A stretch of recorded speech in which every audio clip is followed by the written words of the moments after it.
Your excellency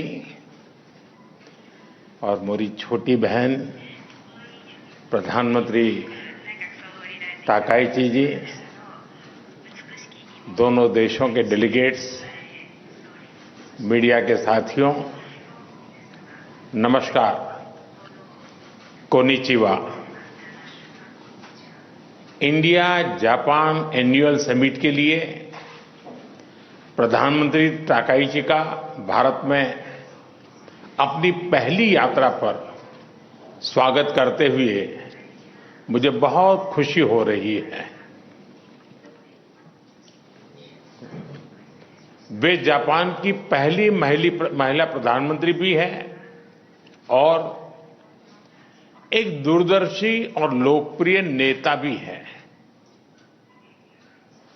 इतना ही नहीं, वे Japan के नारा प्रीफेक्चर से आती हैं, जो भारत जापान की साझा बौद्ध विरासत का एक बहुत महत्वपूर्ण केंद्र है। फ्रेंड्स, कुछ ही दिन पहले G7 समिट में मैंने कहा था कि वैश्विक उथल-पुथल के आज के माहौल में आपसी विश्वास हमारा सबसे बड़ा स्ट्रेटेजिक एसेट है और मुझे गर्व है कि भारत जापान की साझेदारी इस कसौटी पर पूरी तरह खरी उतरती है। पिछले कई दशकों में ऑटोमोटिव से लेकर इलेक्ट्रॉनिक्स तक जापान ने भारत की ग्रोथ स्टोरी का अहम हिस्सेदार बनकर दोस्ती और विश्वास की एक अमूल्य पूंजी बनाई है। और आज प्राइम मिनिस्टर ताकाईची की यात्रा से हम अपनी special strategic and global partnership के नए अध्याय की शुरुआत कर रहे हैं। फ्रेंड्स, आज भारत और जापान दोनों ही विश्व की सबसे बड़ी इकोनॉमीज में से है।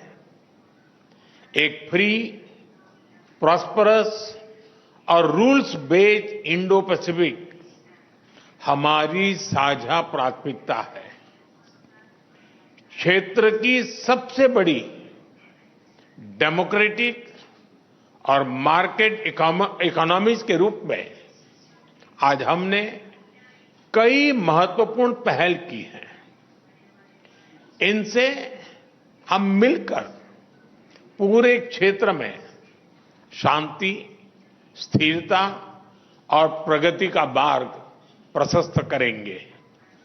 फ्रेंड्स, प्रधानमंत्री ताकाईची और मेरा विश्वास है कि टेक्नोलॉजी पार्टनरशिप हमारे सहयोग का सबसे मजबूत स्तंभ बनेगी। इसी विजन को साकार करने के लिए आज एआई के क्षेत्र में हमने जॉइंट स्टेटमेंट भी जारी किया है। भारतीय एआई इकोसिस्टम के कई प्रमुख संस्थानों में भी आज अपने जापानीज पार्टनर के साथ एग्रीमेंट्स किए हैं। जापान की प्रिसिजन टेक्नोलॉजी और भारत की सॉफ्टवेयर क्षमता, इसका संगम वैश्विक एआई विकास को नई गति और शक्ति देगा।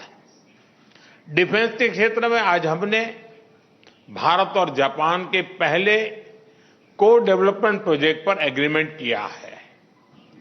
नेवल रेडियो एंटेना यूनिकॉर्न का यह प्रोजेक्ट हमारी डिफेंस टेक्नोलॉजी पार्टनरशिप में एक नया अध्याय खोलेगा।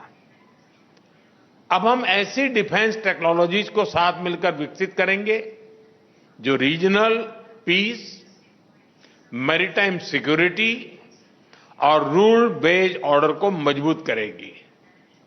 फार्मा, मेडिकल डिवाइसेस और बायोटेक में आज किए गए एग्रीमेंट से हम ग्लोबल हेल्थ सिक्योरिटी में भी योगदान देंगे। भारत का स्केल और जापान की क्वालिटी को जोड़कर हम अफोर्डेबल रिलायबल और एडवांस हेल्थ सॉल्यूशंस दुनिया तक पहुंचाने के लिए काम करेंगे। Friends, Bharat Japan investment partnership निरंतर सुदृढ़ हो रही है। पिछले एक वर्ष में करीब 120 नए बिजनेस एग्रीमेंट्स हुए हैं, जिनसे भारत में $10 बिलियन से अधिक जापानीज इन्वेस्टमेंट आएगा। आज फाइनेंशियल सर्विसेज एजेंसी के बीच एग्रीमेंट से कैपिटल और इन्वेस्टमेंट फ्लोज और सुगम होंगे। हमारा लक्ष्य स्पष्ट है, अगले 10 वर्षों में जापान से भारत में 10 ट्रिलियन येन इन्वेस्टमेंट और भारत में जापानीज कंपनी की संख्या दोगुनी करना। भारत में लगातार हो रहे रिफॉर्म से ईज ऑफ डूइंग बिजनेस बढ़ा है। जापान की कंपनीज भी इसका लाभ उठा सकती हैं। फ्रेंड, आज के अनिश्चितता भरे युग में भारत और जापान दोनों इकोनॉमिक सिक्योरिटी और एनर्जी सिक्योरिटी का महत्व अच्छी तरह समझते हैं। इसी दिशा में आज हमने इकोनॉमिक सिक्योरिटी के लिए एक ज्वाइंट रोडमैप तैयार किया है। इसके माध्यम से हम सेमीकंडक्टर, क्वांटम और एडवांस मटेरियल जैसे स्ट्रेटेजिक क्षेत्रों में सप्लाई चेन रेजिलियंस को मजबूत करेंगे। एनर्जी सिक्योरिटी के क्षेत्र में भी आज हमने कई महत्वपूर्ण निर्णय लिए हैं। इंडिया जापान बायोगैस इनिशिएटिव के माध्यम से हमें भारत में 1000 बायोगैस और ऑर्गेनिक फर्टिलाइजर प्लांट्स लगाने में सहायता मिलेगी। इससे हमारी गोवर्धन पहल और मजबूत होगी। इससे भारत के गांवों में सस्टेनेबिलिटी, प्रॉस्पेरिटी और रूरल लाइवलीहुड को नई शक्ति मिलेगी।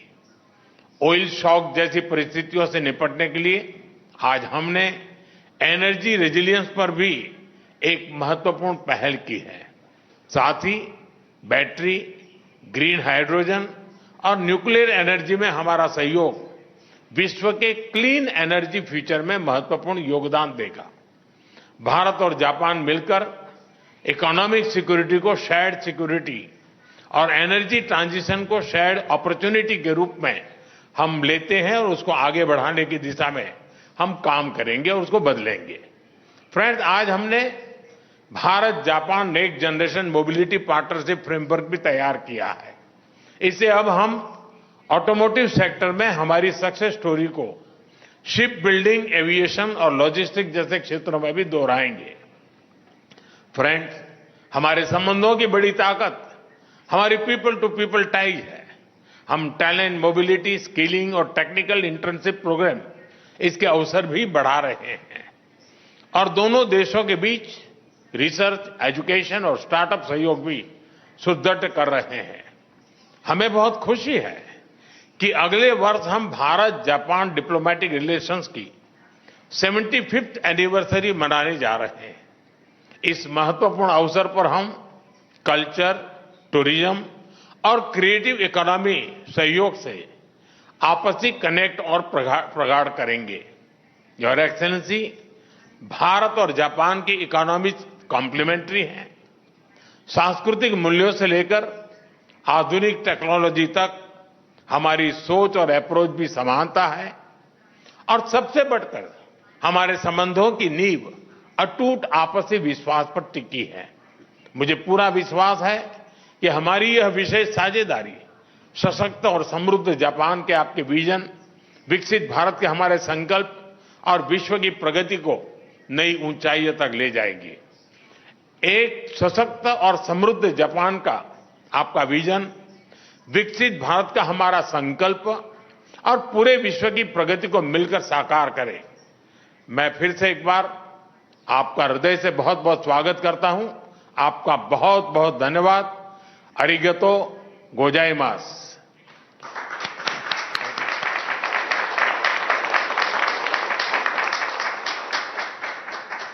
Thank you, sir. May I now request Her Excellency Ms. Takaichi Sanai, Prime Minister of Japan, to give her remarks to the media. 皆様、こんにちは。 Ladies and gentlemen, good afternoon and namaskar.